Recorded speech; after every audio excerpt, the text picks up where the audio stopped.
नमस्कार, मैं डॉक्टर रुचि सक्सेना, भारतीय विश्वविद्यालय हिंदी विभाग से। आज हम आपको बताएंगे अनुसंधान में प्रतिवेदन कैसे लिखा जाता है। प्रतिवेदन जैसा कि जानते ही हैं, किसी घटना का जो वर्णन होता है उसको लिखना पूरा।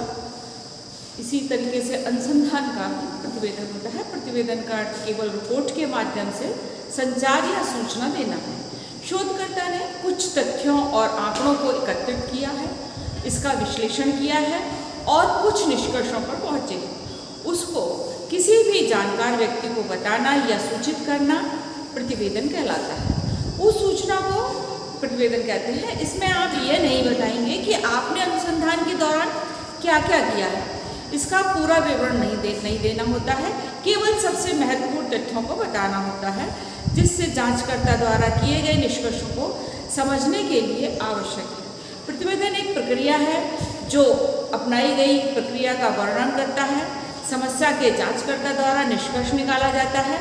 अतः हम कह सकते हैं कि एक प्रतिवेदन का उद्देश्य रुचि रखने वाले व्यक्तियों को अध्ययन के परिणामों और निष्कर्षों को पर्याप्त विस्तार से व्यक्त करना है और पाठक को उसकी वैधता बताने के लिए व्यवस्थित किया जाता है।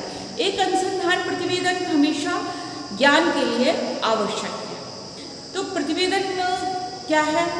जो आपने किया है, उसकी जानकारी विस्तृत न देकर एक संक्षिप्त में दी जाती है। आपने किस तरीके से क्या क्या प्रक्रिया अपनाई है अपने अनुसंधान में, उसको बताना, जिससे कि जांचकर्ता आपके निष्कर्ष को देखकर पूरी आपके अनुसंधान को अच्छी तरीके से समझ सके।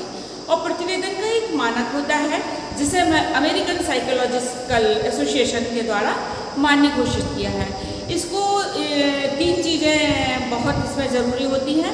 पहली, स्पष्टता। प्रतिवेदन लिखते समय आपको स्पष्ट लिखना है कि आपकी समस्या का जो है वो क्या है, उसको और किस तरीके से आपने इसको पूर्ण किया है। और फिर उसमें आती है दूसरी, संक्षिप्तता। संक्षिप्तता यानी कि आप उसकी प्रक्रिया बताते हुए सिर्फ प्रतिवेदन के लिए बता रहे हैं, उसमें संक्षिप्त लिखना होगा। उसको आप बहुत ज़्यादा डिटेल में उसको नहीं लिखेंगे। नेक्स्ट है आपकी विश्वसनीयता। जो भी समस्या आपने ली है, जो भी कार्य आपने उसमें किया है, वो एक विश्वसनीय स्तर का होना चाहिए। शोध लिखने के को कई भागों में विभाजित किया गया है, जैसे उसके 6। तो प्रतिवेदन के हमने 6 भागों में विभाजित किया है। जैसे कि लिखने का तरीका है, सबसे पहले है शीर्षक पृष्ठ। शीर्षक पृष्ठ में आप क्या करते हैं? सबसे पहले समस्या लिखेंगे। जो भी समस्या है, जो भी आपका शोध का विषय है, उसको लिखेंगे। वो शोध विषय आपके 150 शब्दों से ज़्यादा नहीं होने चाहिए। और उसके नीचे जैसे आपने यहाँ पर उसको लिखा है, और उसमें आपकी ये समस्या होनी चाहिए और इसके बाद यहाँ पर आपकी सन होनी चाहिए, और उस जो भी सन में आप कर रहे हैं वो लिखना चाहिए। उसके बाद आपको विश्वविद्यालय है तो विश्वविद्यालय का नाम, महाविद्यालय है तो महाविद्यालय का नाम लिखना है आपको। और उसके नीचे शोध कर आप अपना नाम लिखेंगे, जो भी शोध करता है उसका नाम, और फिर निर्देशक का नाम लिखना है। निर्देशक का नाम, उसकी उपाधि सहित लिखना होता है। और जो भी एक इसमें सबसे वो अहम बात है कि जो भी आप समस्या लेते हैं, अगर उसमें लगाते हैं कि एक अध्ययन ना लगाने के ज़्यादा उचित रहेगा। नेक्स्ट हमारा पॉइंट आता है सारांश। सारांश को आपको लिखना है, जो भी आपने समस्या ली है और जो भी उसका आपने प्रयोग किया है, उसका सारांश आपको प्रतिवेदन में लिखना है। तो सारांश में 12 से पंक्ति का सारांश आना चाहिए, यानी कि 100 से 120 शब्द उसमें होने चाहिए। जो कि आपकी पूरी अनुसंधान का वो है सार 12 से 15 पंक्ति में आना चाहिए। और उद्देश्य आपका 3 से 4 पंक्ति में होना चाहिए। और कार्यविधि, जो विधि आपने अपनाई है उस अनुसंधान के लिए, उसको 4 से 6 पंक्ति में लिखना चाहिए। और परिणाम 2 से 3 पंक्ति में आना चाहिए। जो शोध आपने किया है उसका क्या परिणाम निकला है, उसका क्या है रिजल्ट, वो आपको 2 से 3 पंक्ति में लिखना है। और निष्कर्ष 1 पंक्ति में आना चाहिए। टोटल आपका सारांश इतना होना चाहिए, ज़्यादा लंबी इसमें प्रतिवेदन नहीं लिखना है आपको। नेक्स्ट पॉइंट आता है आपका आमुख। आमुख यानी कि इंट्रोडक्शन। जो भी समस्या ली है, क्या समस्या आपकी है, उसका इंट्रोडक्शन आपको उसमें देना है। नेक्स्ट पॉइंट आता है हमारा विधि। आपने कौन सी विधि ली है उसमें। विधि 3 भाग में प्रायोज्य, उपकरण और कार्यविधि। तो प्रायोज्य में आपने क्या चयन की विधि ली है, क्या लिंग है, क्या आयु है, क्या आपके पूर्व अनुभव थे वो लिए हैं, स्कूल से लिया है कि किसी विशेष सब्जेक्ट लिया है आपने, कौन सा न्यायाधर्श प्रयोग किया है, ये आपके प्रायोज्य में आएंगे। और उपकरण में नए उपकरण हैं कि पुराने उपकरणों को आपने यूज़ किया है, संशोधन अथवा कुछ परिवर्तन किया है पुराने उपकरणों में, ये सारे उसमें आएंगे। कार्यविधि आपने किन विधियों का प्रयोग किया है, आपकी प्रश्नावली है कि अवलोकन विधि है कि साक्षात्कार विधि है या अदृश्य विधि है, क्या विधि है, जो विधि आपने उपयोग की है उसको आपको उसमें बताना होता है। परिणाम, नेक्स्ट पॉइंट आता है हमारा परिणाम। फिर शोधकर्ता परिणाम किन आंकड़ों से प्राप्त हुए हैं वो लिखना है। परिणाम को भी हम 2-3 में लिख सकते हैं, वर्णनात्मक, सांख्यिकी और अनुभाविक। तो वर्णनात्मक में जो आपने वर्णन लिया है वो, सांख्यिकी में आप अगर आपका सब्जेक्ट ऐसा है तो मीन, मोड, मीडियम जो भी आपने लिया है वो लिखेंगे। अनुभाविक में जो भी आपका निष्कर्ष निकला है वो आप उसमें देंगे। लास्ट पॉइंट नेक्स्ट पॉइंट आता है हमारा विवेचन। विवेचन क्या है, प्रयोग में लिए गए आंकड़ों की व्याख्या जो है वो विवेचन है। तो उसको एक अनुमान होता है कि इसमें हमें क्या क्या कर सकते हैं, इसका संबंध किससे है, और उससे मिलते जुलते जो हमारा निकला है, तो जो पहले उससे मिलते जुलते शोध थे, क्या परिणाम हमारा भी उससे मिलता है। अगर हमारा परिणाम अलग है तो हमें उसकी व्याख्या करनी है, अगर उससे हमारा मिलता जुलता परिणाम है तो भी हमें उसके संदर्भ में हमें उसका विवेचन उसमें करना होता है। नेक्स्ट पॉइंट आता है हमारा संदर्भ ग्रंथ सूची। ये तो सार्वभौमिक मतलब सभी जानते हैं कि संदर्भ ग्रंथ सूची में कैसे लिखना है। पहले लेखक का नाम लिखना है। लेखक का नाम अगर A.K. श्रीवास्तव है तो आप पहले लिखेंगे श्रीवास्तव A.K.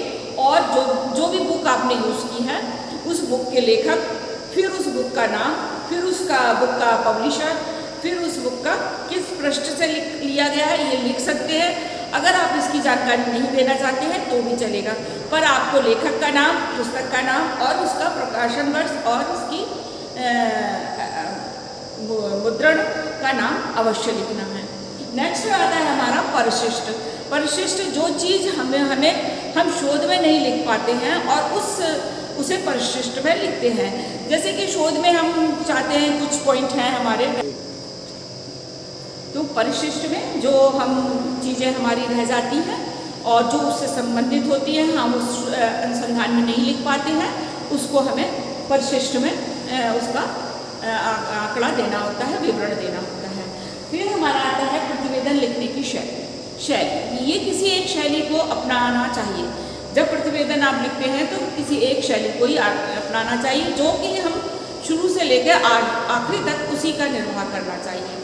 प्रत्येक शब्द का तथा वाक्य के प्रति ध्यान देना आवश्यक है। शोध ग्रंथ लिखते समय कुछ बातों का ध्यान रखना आवश्यक है। शोध प्रबंध विश्वविद्यालय द्वारा मान्य किसी भी एक भाषा में लिखा जाना चाहिए। भाषा सरल, उचित तथा प्रभावशाली होनी चाहिए। आपकी शैली विद्वतापूर्ण, रचनात्मक, वस्तुनिष्ठ, संक्षिप्त तथा स्पष्ट होनी चाहिए। आप जो भी लिख रहे हैं उसमें आपकी विद्वता झलकनी चाहिए और रचनात्मकता भी होनी चाहिए और स्पष्ट होनी चाहिए, जिससे कि पता चले कि आप क्या लिखना चाहते हैं। शब्दों की प्रस्तुति गरिमापूर्ण होनी चाहिए, गरिमामय होनी चाहिए तथा स्पष्ट होनी चाहिए। अभिव्यक्ति में भी विभिन्नता नहीं होनी चाहिए, यानी कि जो आप व्यक्त करना चाहते हैं वही पाठक समझे, ऐसी शैली आपको प्रयोग करनी चाहिए। विचारों का विकास तर्कसंगत तथा प्रस्तुतीकरण विधिपूर्वक होना चाहिए। गहन विचारों की व्यवस्था भी सरल भाषा तथा समुचित वाक्यों में भली प्रकार करनी चाहिए। विषय का विवरण सामान्यतः अन्य पुरुष में तथा कर्म प्रधान वाक्यों में होना चाहिए। यदि कहीं स्वयं को प्रयोग करने की आवश्यकता हो तो ऐसे शब्द जैसे प्रयोगकर्ता, शोधकर्ता अथवा लेखक का प्रयोग करना चाहिए। यदि आप अपना प्रयोग करना चाहते हैं तो उसमें आप प्रयोगकर्ता लिखेंगे, शोधकर्ता लिखेंगे या अथवा लेखक का प्रयोग करेंगे। अपना नाम और अपना वो कुछ नहीं लिखेंगे। सामान्यतः भूतकाल में विवरण देना ज़्यादा अच्छा होता है, जब तक कि कोई तथ्य वर्तमान परिस्थितियों से संबंधित ना हो। कालक्रम का विशेष ध्यान रखना चाहिए कि जिस ईयर्स किया है तो पहला वाला ईयर फिर दूसरा ईयर आना चाहिए। ऐसा नहीं है कि हम पहले 1944 में चले गए और उसके बाद 1936 में जा रहे हैं, पहले 36, 24। इस तरीके से काल का आपको विशेष ध्यान रखना चाहिए। अनुसंधानकर्ता को त्रुटियों से बचने के लिए लिखित विवरण को प्रस्तुत करने से पूर्व अनेक बार पढ़ना चाहिए।